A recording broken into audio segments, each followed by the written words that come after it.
Ang buhay ng mga tao dito sa mundo ay punong-puno ng mga takot. Marami laging kinakatakutan kahit ang mga disciples ng Panginoong Hesus. Natatakot sa ulan, sa bagyo, sa hangin, natatakot sa mga kapwa-tao, natatakot sa mga kung ano-ano mga pangyayari, maging sa mga tinatawag nila kumisang napagkakamalan nilang multo. Isa sa mga pinakamadalas ituro ng Panginoong Hesus ay, do not fear. At talaga naman na maraming mga bagay sa paligid-ligid na pagka tiningnan mo from a certain perspective, ang magiging bunga sa ating buhay ay takot. Tulad nito mga huling panahon na ito. Napakarami mga unknown, napakarami mga hiwaga, maraming nagtutunggaling mga ideya kung paano sosolve na isang problema, and because of that, people are uncertain. And uncertainty could breed a lot of fear.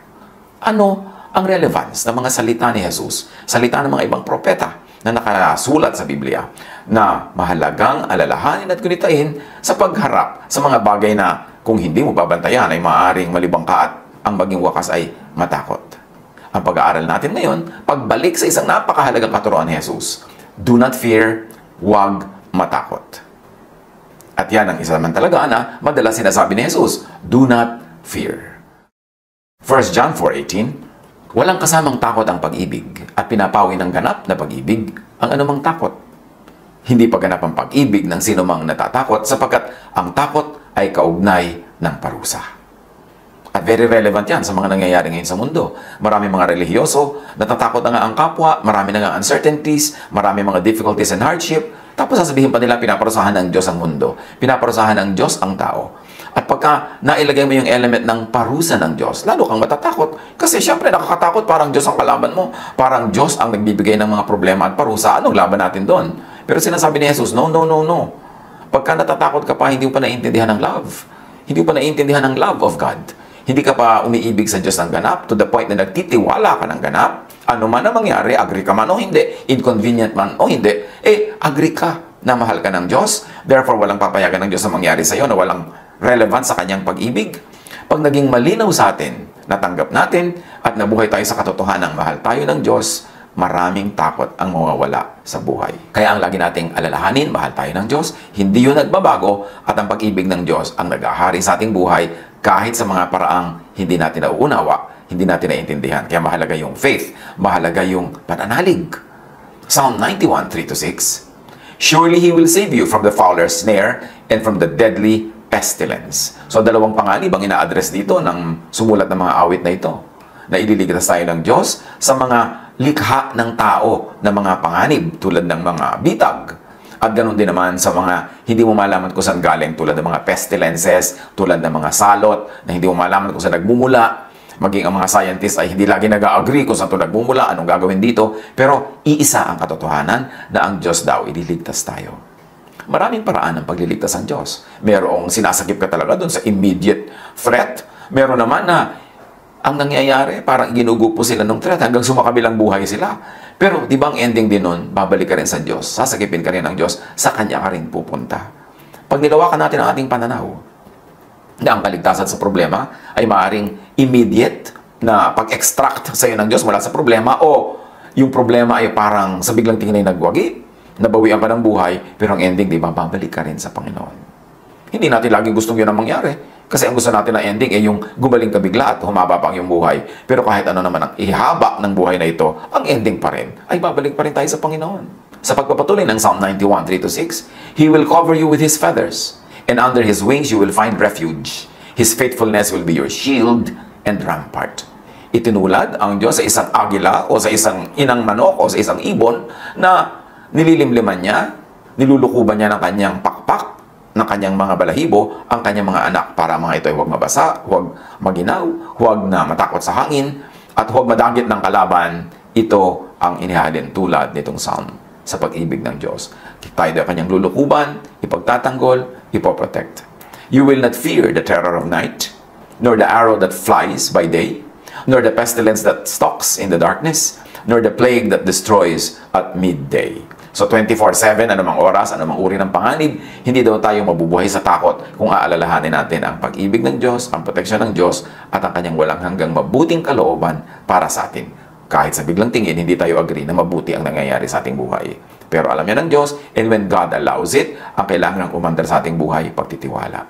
na huwag tayong bibitaw.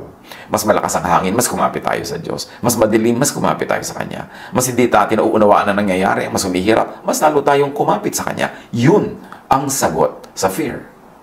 At ano pang lagi natin matututunan mula sa Biblia? Do not fear what is not immediately before you. Kanina, just do not fear. Pero ngayon, dinadagdagan natin, kina-qualify natin. Yung hindi nandyan na mismo sa iyong harapan at nangyayari na talaga, huwag mong katakutan. Kasi madalas, imagination lang. At maraming nai-imagine, hindi naman yun ang natutupad sa tunay na buhay. Do not fear na agad what is only still or just in the realm of thought. Gaano kalaking porsyento ng mga kinakatakutan natin nasa guni-guni, nasa isip lang. Hindi pa talaga kaharap, hindi pa talaga nangyayari, pero kinatatakutan na. Psalm 49:5, why should I fear when evil days come? When wicked deceivers surround me? Yun, pinag-uusapan, yung darating pa lang. Sabi, bakit ko kakatakutan? Pag dumating yung panahon na may darating na mga ganitong hirap at kasamaan sa buhay, sabi ganun. Syempre, lalo naman kung hindi pa naman dumarating, ini-imagine mo pa lang. Huwag katakutan kasi dumadagdag sa pahirap sa kalooban. Psalm 55, 1-4, listen to my prayer, O God. Do not ignore my plea. Hear me and answer me. My thoughts trouble me and I am distraught because of what my enemy is saying, because of the threats of the wicked. So ano daw nagpapahirap sa kanya? Thoughts. My thoughts trouble me. At madalas talaga yan ang nagpapahirap sa atin, hindi naman yung tunay na nangyayari, kundi iniisip natin pwedeng mangyari, yung ini-imagine natin, yung ating mga kinakatakutan. Sabi niya, my enemy is saying many things. That's why I am distraught. I am full of fear because of the threats of the wicked. At sino yung maituturing sa maraming panahon na enemy, saying things that distraught? Yung mga mahilig magbalita ng very bad news, mahilig magkalat ng sad news, mahilig manakot, mahilig magbigay ng mga duda, mahilig na maglagay sa puso natin ng mga pangamba. Yun ang enemy. Saying many things that threaten us, that removes our peace, that doesn't help us. Kaya dapat pinipili mo rin ang pinapakinggan. Marami ngayon, ang paborito nilang contest, magpagalingan sa dami ng ibinabalitang sad news. Paramihan ang nalalaman ng mga napahamak, mga nagkasakit, mga naganikot, nagkaganyan. Dapat hindi ganun. Kasi pag bumubuka ang ating bibig, lalo sa mga panahon na marami nang mga pinoproblema ang tao, yun ang mga nakakapagpalakas ng loob, yun ang mga nakakapagpasaya, nakakalibang. Kasi kailangan din natin kahit man lamang entertainment na lang, away from such thoughts na nakakadistraught, nakakapagpahirap, nakakatakot. At sa pagpapatuloy ng ating binabasa sa Psalm 55, 1-4, for they bring down suffering on me. My heart is in anguish within me. The terrors of death have fallen on me. So ang lahat ng yan, nasa isip, iniisip. Bihirang-bihira, konting-konti yung talagang kaharap mo at nagaganap. So better, do not think of it. Thoughts are prayers, wishes that mostly come true. Huwag isipin ang kinakatakutan kasi pag iniisip mo, parang madaling hinahangad na maganap. Kahit hindi mo alam na hinahangad mo. Pag iniisip mo, prayer yon. Pag sinasabi ng bibig mo, prayer yon. So huwag mong pag-isipan at pag-usapan, huwag laging sabihin ng mga bagay na ayaw mong maganap. Job 3:25, ang kinakatakutan ko ang siyang nangyari sa akin. At ang pinaka-aayawan ko ang dumating sa akin. Si Job kasi ang yaman-yaman, ang saya-saya ng buhay. So, sinabi niya, ang kinakatakutan ko ang nangyari sa akin. So, kahit pala nangyayari yung mga magagandang bagay sa kanyang buhay noon, i-imagine din niya na baka mawala ang kanyang yaman, baka mawala ang mga mahal niya sa buhay, baka mawala ang kanyang kalusugan, at ayun nga ang naganap. Pag lagi mong iniisip, tandaan mo, nagiging prayer yon, nagiging wish yon, at nadidinig yon ng universe, at isasagot nga sa iyo, your wish is granted. Huwag mong laging isipin, huwag mong laging pag-usapan ang bagay na kinatatakutan mo o ayaw mong maganap. Kailangan disiplinahin natin ang ating isip. Matthew 21:22, sabi ni Jesus, ano mang hingin ninyo sa panalangin ay tatanggapin ninyo kung naniniwala kayo. O panalangin nga yung iniisip kahit hindi mo dugtungan ng amen, kahit hindi mo gawin at i-recite in the format of a prayer, pag iniisip mo at sinasabi mo, prayer na yun. Paano kung naniniwala ka doon sa iniisip mo? Naniniwala ka doon sa kinakatakutan mo? Naniniwala ka gano'n ang mga mangyayari nga sa'yo? Sabi ni Jesus, ano mang hingin ninyo sa panalangin ay tatanggapin ninyo kung naniniwala kayo. Baligtad naman ang isang naganap sa ministry ng Panginoong Jesus sa Mark 6:5. Napakaraming pinapagaling ni Jesus pero sa kanyang bayan, napakakonti ng gumaling. Bakit? And because of their unbelief, He couldn't do any mighty miracles among them except to place His hands on a few sick people and heal them. Ito naman baligtad, merong unbelief. Ayaw nilang maniwala kay Jesus, therefore hindi sila tinablan ng kapangyarihan para sila gumaling. Halos walang gumaling. Bakit? Ang pinaniniwalaan nila ito, fake siya, hindi siya makakapagpagaling, hindi ako gagaling. So hindi nga sila naggalingan.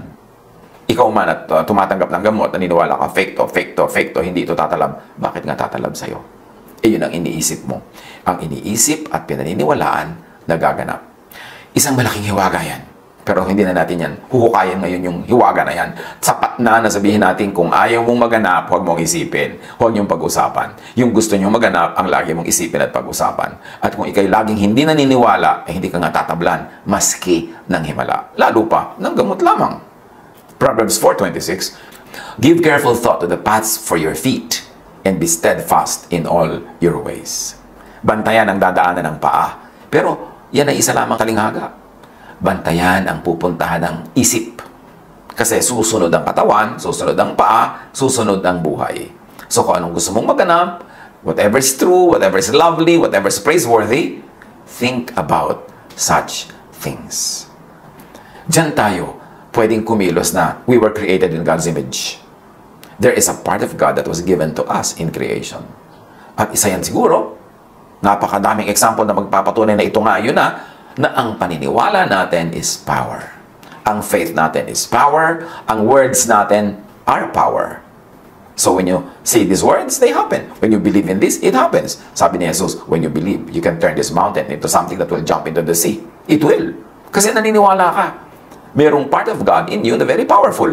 And it gets operationalized by faith and by words.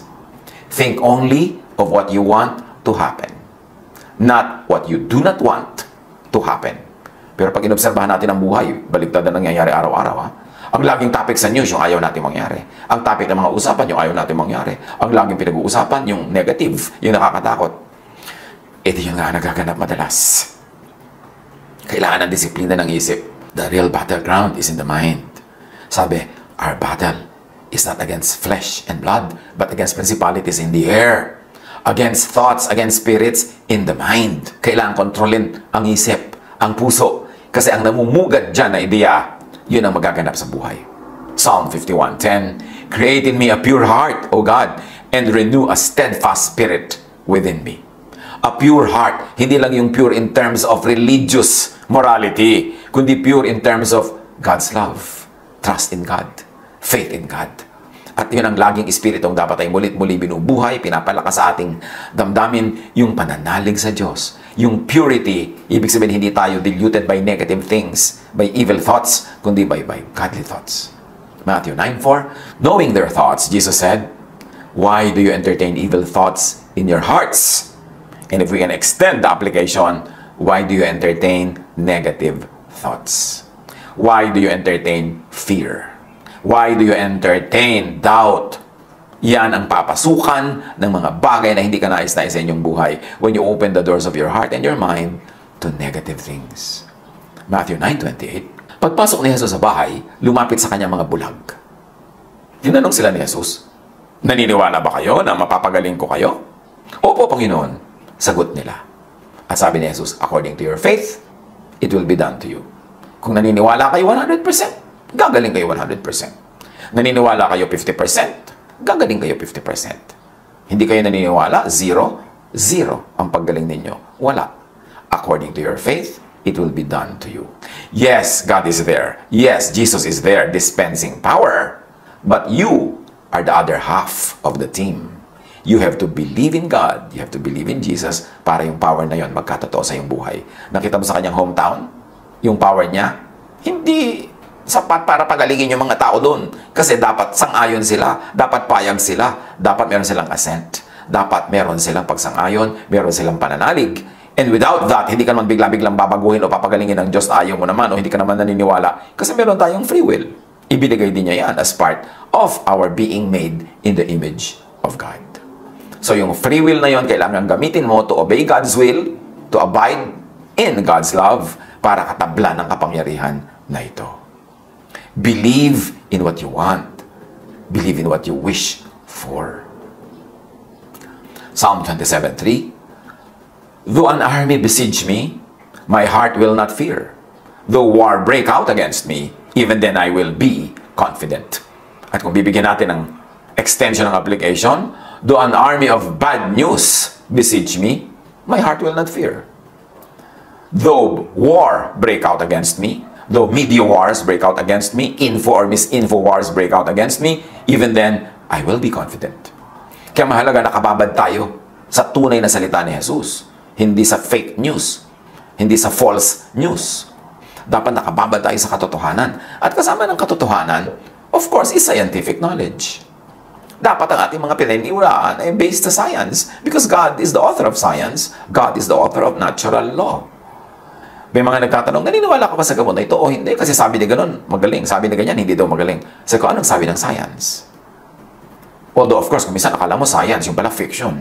Akala mo science, yung pala twisted science kuno. Kaya dapat talaga ang tao nag-aaral. With the absence of knowledge, people perish. Kaya kailangan informed.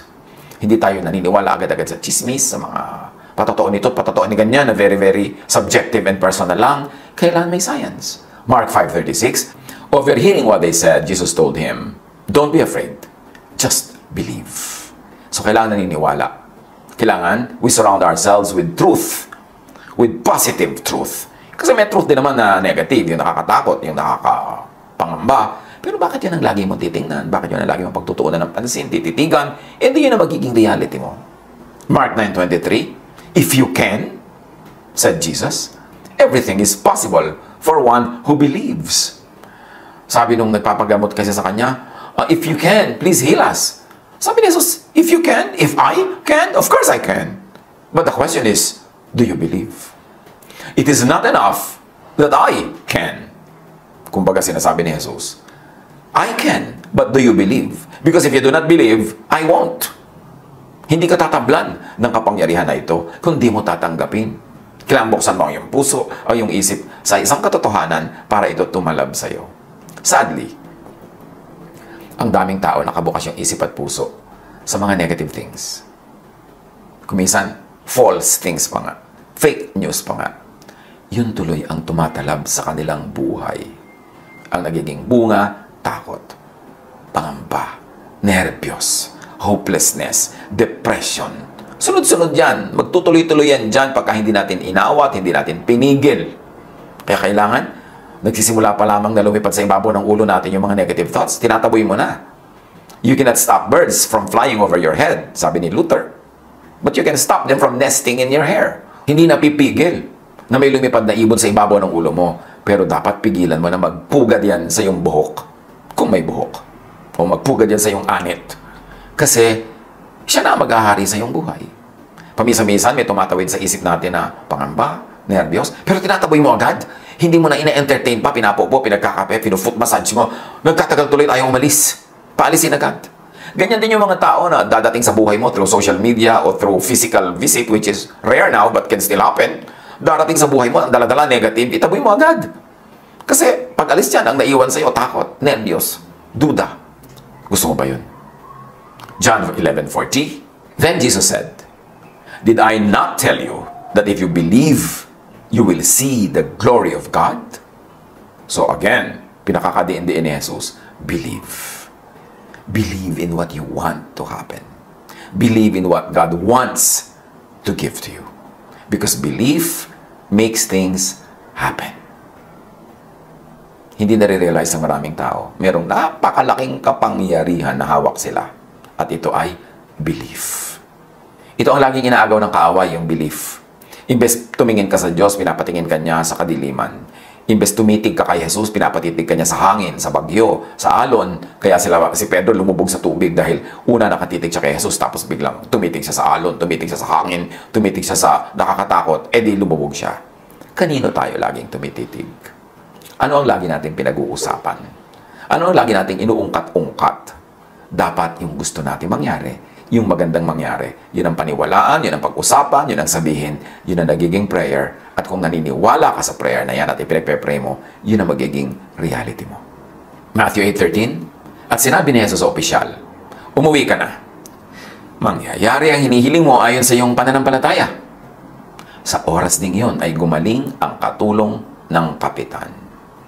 Yung kapitan lumapit kay Jesus. Inilapit niya ang kanyang katulong na may sakit. Sabi ni Jesus, well, umuwi ka na. Ayon sa pananampalataya mo, may mangyayari. At dahil nananampalataya yung kapitan, gumaling ang kanyang katulong. Mark 11:23. Tandaan nyo ito. Kung kayo nananampalataya sa Diyos at hindi kayo nag-aalinlangan, maaari ninyong sabihin sa bundok na ito, umalis ka riyan at tumalong ka sa dagat. At ito nga ang mangyayari. Siyempre, bago ka man magpatalo ng mga bundok-bundok dyan at maubos sa mga bulubundukin, isipin mo, ito isang talinghaga. Although siguro in extreme cases, pwede maging physical, ha?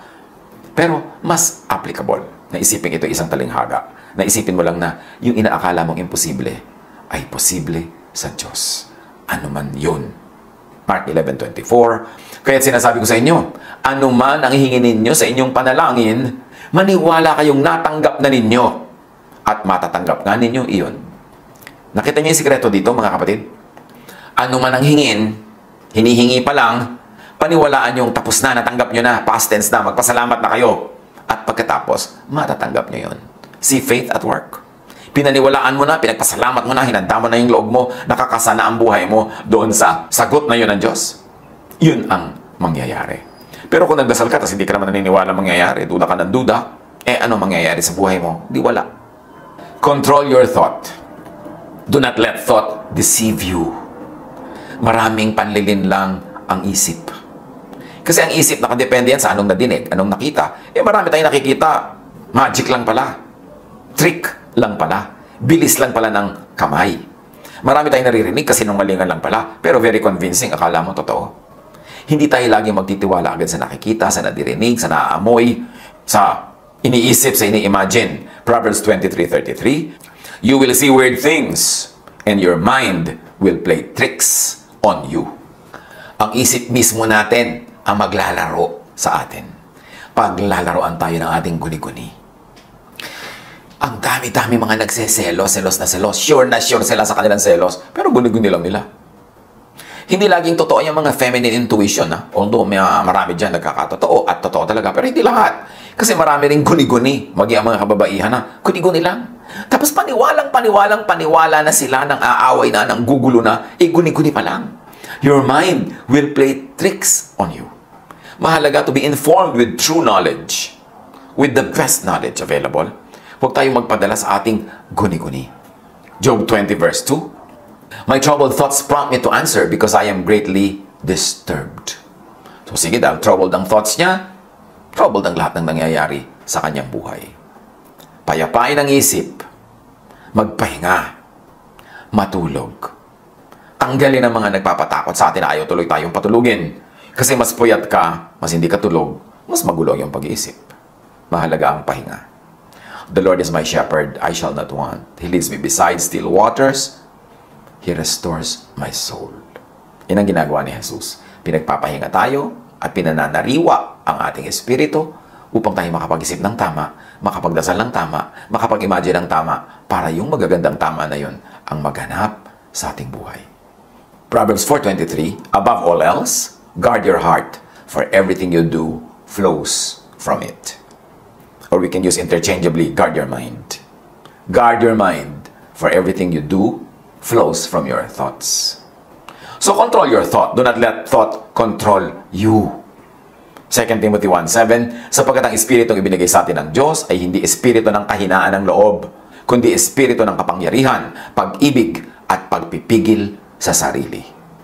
Yung pagpipigil sa sarili, hindi lang pagpipigil sa mga lustful thoughts, hindi lang pagpipigil sa mga bisyo, pagpipigil din yan sa pag-iisip ng nega. Pagpipigil din yan sa pakikinig ng nega. Pagpipigil din yan sa pakikisalo sa mga controversial thoughts na nakakagulo lang sa ending. Kailangan hindi espiritu ng kahinaan ng loob. Huwag tayo magpapakinig sa nagpapahina ng loob. At lalong-lalo, huwag nating pahinain ang loob ng kapwa. Dapat espiritu ng kapangyarihan ang nananaig at nagwawagi sa ating buhay. Psalm 13:2, how long must I wrestle with my thoughts? And day after day have sorrow in my heart. How long will my enemy triumph over me? At ang triumph ng enemy dito, yung nananaig siya sa kanyang thought. Sa thought ng tao. Yung enemy mo na negative thoughts, fearful thoughts, scary thoughts, yun ang nananaig. Tuloy ikaw ay ninenervyos, nawawala ng pag-asa. Sabi ganon, how long must I wrestle with my thoughts? Kaya ang kalaban natin, hindi nandun sa malayo, nasa loob ng utak. Nasa loob ng puso. Gawin ang isip na kingdom of God, hindi kingdom of Satan. Gawin ang puso na kingdom of God, hindi kingdom of Satan. Ang naghahari ay kapayapaan, katahimikan, pag-ibig, pagtitiwala, pananalig, hindi duda, hindi takot. So, huwag hayaan ang negative thought to triumph over you.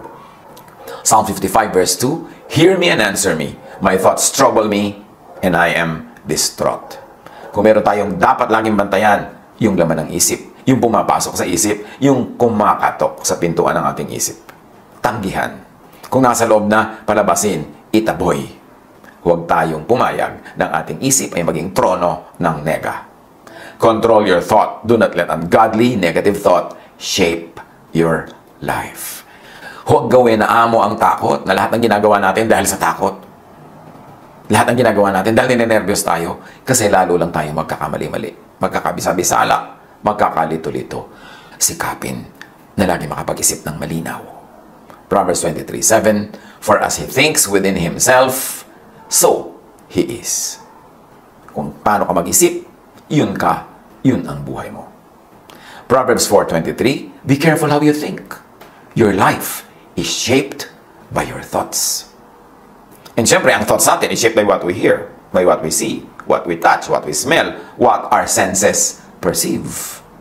So, pinipili ang pinagtutuunan ng ating mata, ng tingin, ng ating panlasa, ng ating pangamoy, ng ating pandinig. Psalm 139:23, Search me, God, and know my heart. Test me, and know my anxious thoughts. At paalisin, itaboy. Do not fear what is immediately before you. Just tackle it.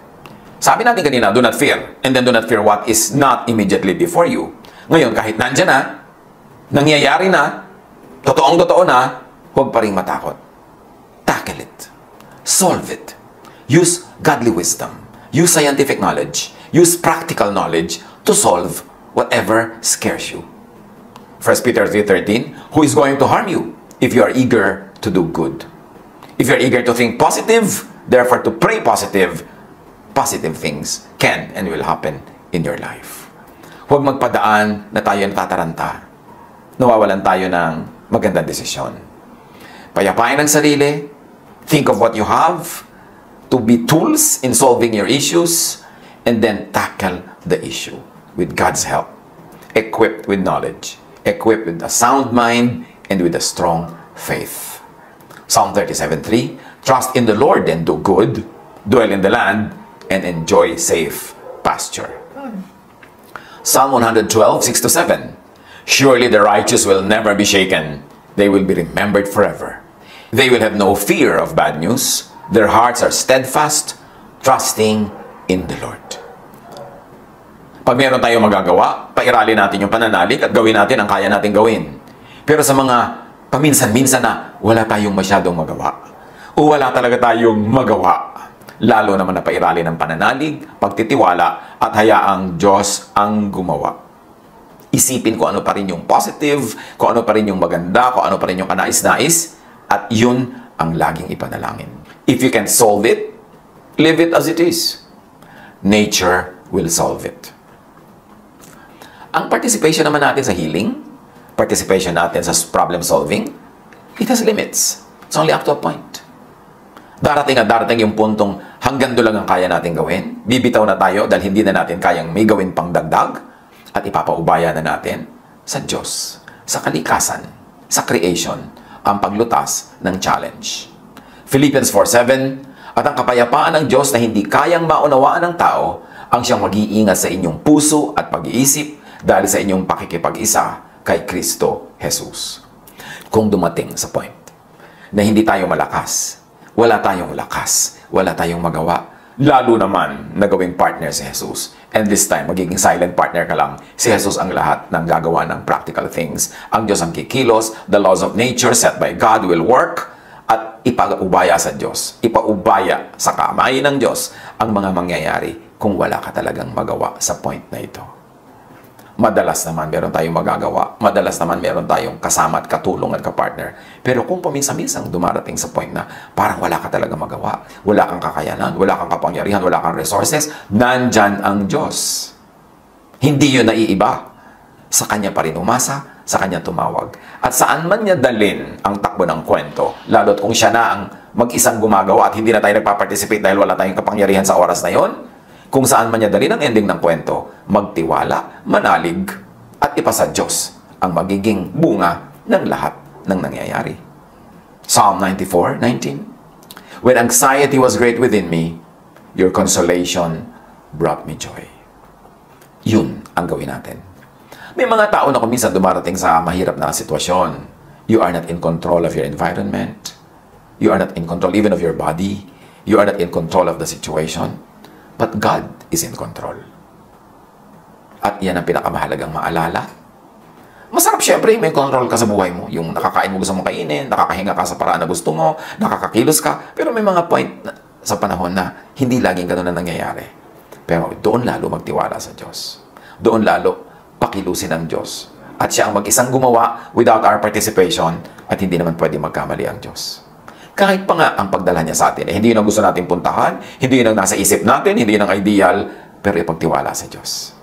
Siya ang nakakaalam ng pinakamabuti para sa atin. So ano man ang mangyari, init at lamig, dilim at liwanag, hirap at ginhawa, magtiwala sa Diyos. At huwag matakot, huwag maging anxious, kasi wala namang napapalaang natatakot. Sabi ni Jesus sa Matthew 6:25-34, kaya't sinasabi ko sa inyo, huwag kayong mabalisa tungkol sa inyong kakainin at sa inyong iinumin upang kayo mabuhay o kaya tungkol sa susuotin ng inyong katawan. Hindi ba't ang buhay ay higit na mahalaga kaysa pagkain at ang katawan kaysa damit? Masdan ninyo ang mga ibon. Hindi sila nagtatanim, ni umaaniman o kaya nagtitipon sa kamalig. Ngunit pinapakain sila ng inyong Ama na nasa langit. Hindi ba't higit kayong mahalaga kaysa mga ibon? Sino sa inyo ang makapagpapahaba ng kanyang buhay kahit ng isang oras sa pamamagitan ng kanyang pagkabalisa? At bakit kayo nababalisa tungkol sa pananamit? Isipin ninyo kung paano tumutubo ang mga bulaklak sa parang. Hindi sila nagtatrabaho, hindi gumagawa ng damit. Ngunit, sinasabi ko sa inyo, kahit si Solomon sa kanyang karangyaan ay hindi nakapagdamit ng singganda ng isa sa mga bulaklak na ito. Kung dinadamitan ng Diyos ang damo sa parang, nabuhay ngayon at kinabukasan ay iginagatong sa kalan, kayo pa kaya? Kay liit ng inyong pananampalataya sa Kanya. Kaya't huwag kayong mag-alala na baka kayo kapusin sa pagkain, inumin o damit. Hindi ba ang mga hente lang nababahala tungkol sa mga bagay na ito? Alam na ng inyong Ama na nasa langit na kailangan ninyo ang lahat ng ito. Ngunit higit sa lahat ay bigyang halaga ninyo ang kaharian ng Diyos at ang pamumuhay ng ayon sa kanyang kalooban. At ibibigay niya sa inyo ang lahat ng mga bagay na ito. Kaya nga, huwag ninyong alalahanin ang bukas, sapagkat ang bukas ang mag-aalala sa sarili niya. Sapat na ang inyong mga suliranin sa bawat araw. Baunin natin ang mga salitang ito ni Jesus sa pagharap natin sa challenges of daily life. Harapin lang yung kaharap, yung malayo, hayaan. Pagdating ng bukas, doon siya harapin. Kung darating siya, madami naman sa ini-imagine natin, hindi dumarating bukas eh. Pero kahit hindi siya dumating, nag-worry na tayo, nahirapan na tayo, natalo na tayo. Yun lang kaharap ang talagang tunay na harapin. At kaharapin yan, kasama si Jesus. Harapin niya na meron tayong kapangyarihan, kasama si Jesus. At sa mga panahong wala tayong kaya at lakas, harapin, si Jesus lang ang gagawa. Magtiwala. Huwag matakot. Hayaan natin ang ating pananalig ang maging lakas, maging pag-asa, maging sigla ng ating buhay.